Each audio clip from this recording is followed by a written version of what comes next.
Sri Rabindra Kumar Jana. Honorable Chair, for giving me this opportunity to speak on this bill, the Labour Laws Amendment Bill 2011.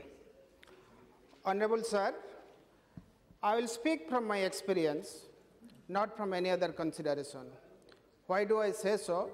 Because I had the advantage of working in an industry for about 20 years. Having joined the industry in the bottommost of the ladder as a trainee and leaving the industry after 20 years as the managing director of a company. And hence, I had the advantage of getting myself associated with various labor issues in course of my association with the industry for the last 20 years. Having said that, let me go back little detail into the bill, sir. The bill was first brought in the year 2005, but the bill was returned with primarily two observations: that extensive discussion must be held with all the stakeholders, more precisely the employers and the employees. The bill was again reintroduced in the year 2011. Out of two things that was primarily suggested: yes, discussion was held with the employers, but no consensus was arrived at with the trade unions and with the employees. And with the finding of that, one of the basic things which I would like to point out, sir, that the whole bill was based on certain study conducted by CSO, Central Statistical Organization, who in its report has very clearly opined that while the study has found that there are about 418 lakh of such establishments are there in the country, but it was silent on the number of people working in those industries. Sir, this is a very, very important point. I would like to make it. When we say the number were not ascertained or not determined, the prima facie factor based on which the amendment is pushed is basically on the numbers, which several speakers before me has opined. But the study was never conducted on the number itself. So this is a very, very important point. I would like to make a note of this. Now, having said that, I will come to some of the critical observations in the bill.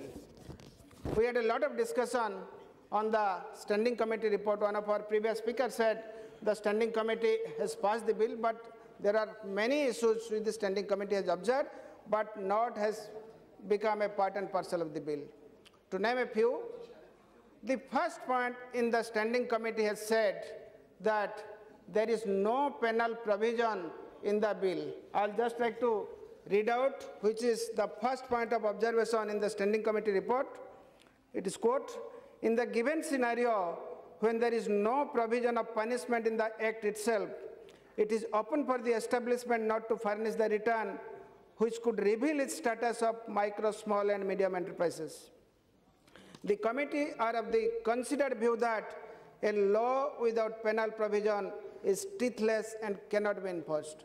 Honorable Deputy Speaker, sir, any law without a legal provision is basically a law which is defunct, which is not in existence. I would sincerely urge upon the Honorable Minister to take cognizance of this serious and important point, otherwise we will digress from the main objective of the bill. I will come to point number two.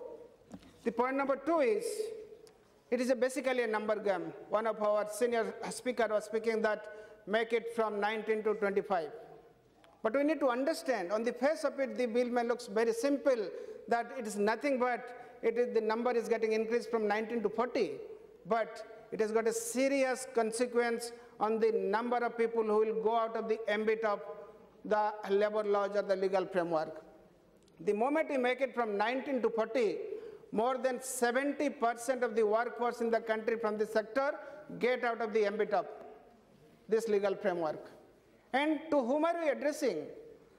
That means the fate of all the labor class is slowly, silently is getting transferred into the hands of chosen few who are by and large driven by profit motive. Are you doing justice to ourselves? Are we supposed to pass this kind of a law with this kind of a provision in it? Number 3, which is again very serious, while the return is submitted in the electronic form, there is no provision that the names and other detail of the employees need to be filled up. This will put to a lot of untransparency in the system. People will take advantage of this. So I would seriously and very honestly urge upon the Honorable Minister through you, sir, to take cognizance of the 3 serious points in the bill. We per se do not oppose this bill, but while supporting the bill, we very strongly urge upon these 3 critical points must be taken into account while passing the bill. Thank you so much, sir.